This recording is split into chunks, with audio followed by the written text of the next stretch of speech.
బండ్లకు పెద్ద పెద్ద సినిమాలకు పెద్ద పెద్ద కార్లకు గిప్పుడు క్రేజ్ ఉన్నదో లేదో గాని నిమ్మకాయలకైతే మస్తు డిమాండ్ ఉన్నది. గీ ఎండాకాలంలో ఒక్కో నిమ్మకాయ దొరికితే చాలు మంచిగా నిమ్మరసం చేసుకొని ఇక తాగొచ్చు. మరి అందరూ నిమ్మకాయలతో నేను నిమ్మరసం చేసుకుంటే ఇక నన్ను చూడుర్రి, నా అందం చూడుర్రి అన్నట్టు గీ అన్న ఏం చేసిరో ఇక మీరే చూడుర్రి. మన భారతదేశంలో ఐపీఎల్ షురూ అయినప్పటి సంది చిన్న పెద్ద అందరిది ఐపీఎల్ ముచ్చట్నే మళ్ళా.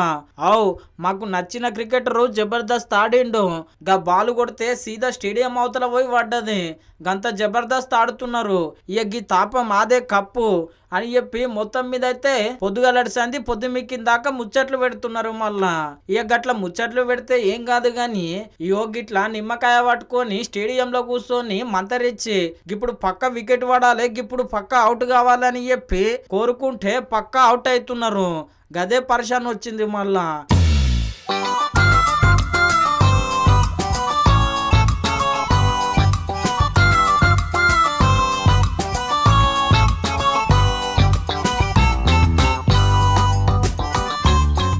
గిట్లా నిమ్మకాయలతోని మంత్రాలు చేసి మమ్మలను ఆగమాగం చేస్తున్నారు. మమ్మలను ఆడకుండా అడ్డుపడుతున్నారు. గిట్లా నడమ ఆగమాగం చేస్తే ఎట్లా, గిదేం లెక్క గిదేం రూలు అని చెప్పి మన ఎస్ఆర్హెచ్ అభిమాని మీద మొత్తం మీద అయితే సిఎస్కే టీము బీసీసీఐకి కంప్లైంట్ ఇచ్చింది. మళ్ళా చూసిరు కదా, లెటర్ కూడా బాజప్తా రాసి పంపింది. మరి ఇది ఆయన ఒరిజినల్ లెటర్ అనుకోగలరు, డూప్లికేట్ లెటరు.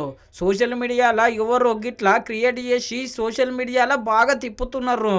ఇక ఇంకేమున్నది, ఈ లెటరు సోషల్ మీడియాలో మస్తు గిరికలు కొడుతున్నది. సిఎస్కే వాళ్ళు కంప్లైంట్ ఇచ్చారు అని చెప్పి ఇక మొత్తం మీద అయితే సిఎస్కే టీము ఈ ముచ్చట మీద ఉన్నట్టు చెప్పింది. మేము ఎస్ఆర్హెచ్ అభిమాని మీద ఎసొంటి కంప్లైంట్ ఇయ్యలేము అని చెప్పి ఇక మరి ఇప్పటికైనా సోయి తెచ్చుకొని ఇన్స్టాగ్రామ్ లో రీల్స్ కోసం గిట్లా అడ్డమైన కథలు కాకుండా స్టేడియం పోయినామా, మంచిగా ఎంజాయ్ చేసినామా, మళ్ళీ ఇంటికి వచ్చినామా అన్నట్టు ఉండాలి.